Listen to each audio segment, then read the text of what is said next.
লাখ মহিলা নতুনকৈ অৰুণোদয় আঁচনি কিমান মহিলা দিম 4.5 লাখ মহিলা আমি অৰুণোদয় আঁচনি দিম মই কোকৰাঝাৰত মিটিঙত থাকিম কোনোবা তামুলপুৰত থাকিব কোনোবা ওদালগুৰিত থাকিব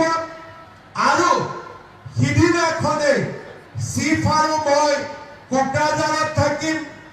এমএলএ মন্ত্ৰীসকল ইএম সকল বিভিন্ন জিলাত থাকিব আৰু 12 ডিসেম্বৰত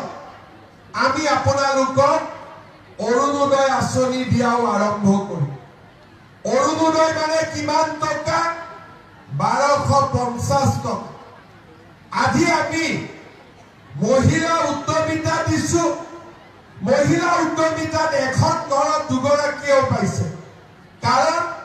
গ্ৰুপৰ মেম্বাৰ হিচাপে আমি দিছো অৰুণোদয় আমি পৰিয়ালৰ হিচাপত দিম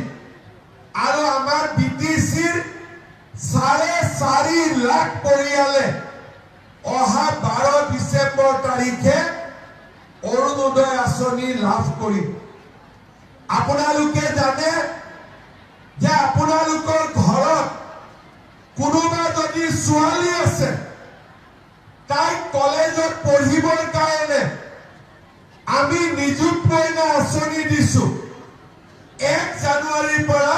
আমি বাবু আঁচনি দিম যাতে ছোৱালীৰ লগতে ল'ৰাবিলাকে যাতে স্কুলত পঢ়িবৰ বাবে কলেজত পঢ়িবৰ বাবে সুবিধা পায় মোদী ডাঙৰীয়াই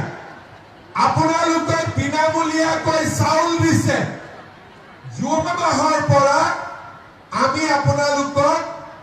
1 কেজি দালি 1 কেজি চেনি আৰু 1 কেজি নিমখ 117 টকা আমি আপোনালোকক দিয়া আৰম্ভ কৰিছো 1 জানুৱাৰীৰ পৰা আমি কি কৰিম দোকানত 120 টকা দিলে 3 টকাটো ঘূৰাই দিয়ে নেকি নিদিয়ে লজেন্স এটা দি দিয়ে কিবা এটা দি দিয়ে সেইকাৰণে 1 জানুৱাৰীৰ পৰা আমি কি সিদ্ধান্ত কৰিছো যে 100 টকাতে আমি আপোনালোকৰ 1 কেজি দালি দিম 1 কেজি চেনি দিম 1 কেজি নিমখ দিম ভাল হ'ব না বেয়া হ'ব দোকানত গৈ চাউল বিনামূলীয়াকৈ পালে অৰুণোদয় 1250 টকাৰ পৰা 100 টকা দোকানত দি দিলে আপোনালোকে 1 কেজি দালি 1 কেজি চেনি আৰু 1 কেজি নিমখ ঘৰলৈকে লৈ আহিলে যোৱা মাহ আৰু এইমাহত কোনে কোনে দালি কিনিলে হাত দাঙকচোন বাপৰে আপোনালোক বহুত এডভান্স দালিবিলাক ভাল আছিল নে বেয়া আছিল চেনি ভাল আছিল নে বেয়া আছিল বজাৰত গৈ নিমখ ভাল আছিল নে বেয়া আছিল মামাই ভাল কোৱালিটিৰ বস্তু দিছে নে নাই কওক আপোনালোকে এটা মনৰ পৰা কওকচোন দিছে নে নাই দিয়া দিছে এতিয়া 100 টকা দিলে ভাল হ'ব নে বেয়া হ'ব ভাল হ'ব মাজে মাজে মই চিন্তা কৰো যে 100 টকানো চৰকাৰে কিয় ল'ব লাগে এইটো ফ্ৰী দি দিলে হয় দেখোন লাহে লাহে অহাবাৰ চৰকাৰ আহিলে এইটো চিন্তা কৰিম আহিব নে নাই বিজেপি জিকিব নে নাই পাক্কা জিকিব নে নাই বঢ়িয়া এতিয়া আপোনালোকে সকলোৱে আমাৰ ওপৰত বিশ্বাস ৰাখক হাগ্ৰামা মহিলাৰ চিফ হৈছে তেওঁ কাম কৰিব আমিও কাম কৰিম আৰু আমাৰ বিটিচি উন্নয়নৰ পথত আগবাঢ়িব সকলো জাতি জনগোষ্ঠী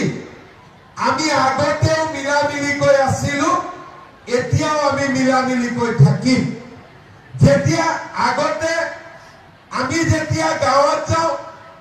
তেতিয়া আমাৰ মাহঁতে কয় এই ঘৰত মানুহ আহিছে চেনি দিবৰ কাৰণে চেনি নাই কাষৰ ঘৰৰ মানুহৰ পৰা চেনি খুজি লৈ আনে নে নাই আমাৰ গাঁৱত ঘৰত চেনি নাথাকিলে ওচৰৰ মানুহৰ পৰা চেনি লৈ আহে নে নালাগে এতিয়া আপোনালোকে চাওক 1 কেজি চেনি আপোনালোকক চৰকাৰে দিছে কাকো আপোনালোকে এতিয়া হাত পাতিব নালাগে চৰকাৰে আপোনালোকৰ ব্যৱস্থা কৰিছে এতিয়া আপোনালোকে চাওক আগত যেতিয়া কংগ্ৰেছৰ চৰকাৰ আছিলে আমাক কি দিছিলে লুঙ্গি দিছিলে ধুতি দিছিলে ফুটা দিছিলে 5 বছৰৰ মূৰত এবাৰ তাকো মাৰামাৰি কৰিব লাগে পালু যদি পালু নাই পোৱা যদি নাই পোৱা এতিয়া আপোনালোকে চাওক 10,000 টকা উদ্যমিতা অহা বছৰ আকৌ 25,000 হ'ব 1250 টকা অৰুণোদয় 100 টকা দালি চেনি নিমখ ঘৰে প্ৰতি 20 কেজি 25 কেজি চাউল তাৰ মানে 1,000 টকা আৰু ছোৱালী কলেজৰ এডমিশন ফ্ৰী মাহত 1250 টকা 1,000 টকা 2,000 টকা পঢ়িবৰ কাৰণে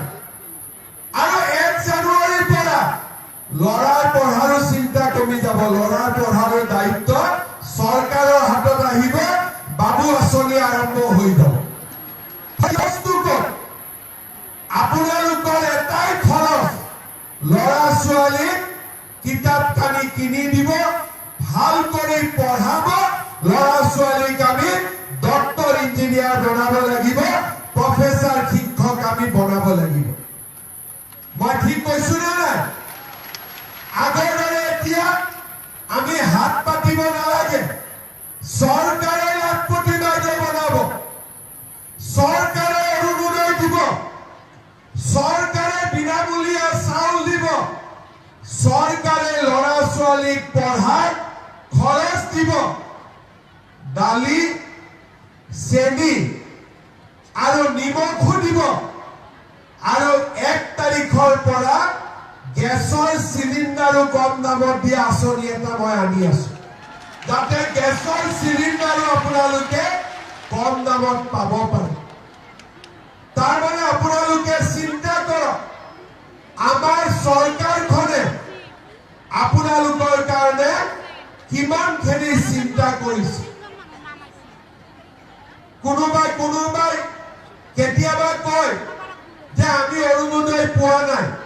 মই তেতিয়া কি কৰো আৰু অৰুণোদয় বঢ়াই দিওঁ আমি আৰম্ভ কৰিছিলো 18 লাখ দি আজি 40 লাখ মহিলাই অৰুণোদয় আঁচনি পায় যতে আমি যি কমপ্লেইন পাওঁ আমি আগুৱাই গৈ থাকো আৰু তাৰ কাৰণে আজি আমাৰ অসমত মহিলাসকল আগবাঢ়ি যাব পাৰিছে মাজে মাজে যোৱা সেপ্টেম্বৰ অক্টোবৰ বিটিসি ইলেকশন থকাৰ কাৰণে অৰুণোদয় খেলি মেলি হৈ আছিল মোক বিটিসিৰ পুৰুষবিলাকে হোৱাটছআপ দিয়ে মামা অৰুণোদয় কেতিয়া খুলিব বিটিসি তেতিয়া মই মাজে মাজে চিন্তা কৰো যে পুৰুষবিলাকে অৰুণোদয় কিয় খবৰ লয় তাৰ পিছত মই খবৰ লৈ গম পালো যে 10 তাৰিখে গিৰিয়েকে ঘৈণীয়েকক মটৰচাইকেলত উঠাই লৈ আহে বেংকলৈকে যে অৰুণোদয়ৰ পইচা উঠাব লাগে কোনোবাই চাইকেলত আনে কোনোবাই স্কুটাৰত আনে আৰু অৰুণোদয়ৰ কাৰণে 8 তাৰিখৰ পৰাই ঘৈণীয়েকৰ গুৰুত্ব ঘৰত বাঢ়ি যায় 10 তাৰিখে কাউণ্টত আহিব 8 তাৰিখৰ পৰা গুৰুত্ব বাঢ়ি যায় মই মিছা কথা কৈছো নেকি কওক সঁচা কথা কৈছো নে নাই কওক আপোনালোকে তাৰ মানে এই চৰকাৰে দিয়া আঁচনিবিলাকৰ কাৰণে টকাটো বেলেগ কথা টকাটো বেছিও হ'ব পাৰে কমো হ'ব পাৰে কিন্তু চৰকাৰে দিয়া আঁচনিবিলাকৰ কাৰণে আমাৰ অসমৰ মহিলাসকলৰ গুৰুত্ব আজি ঘৰত বাঢ়িছে মহিলাসকল মাতৃয়ে হৈ থকা নাই মহিলা এতিয়া লক্ষ্মীও হ'ব আৰম্ভ কৰিছে মই ঠিক কৈছো নে নাই এতিয়া এগৰাকী মহিলাই ঘৰত উপাৰ্জন কৰিব পাৰে যেতিয়া আপোনালোক লাখপতি বাইদেউ হৈ যাব তেতিয়াতো কোনো কথাই নাই। আমি মহিলাসকলক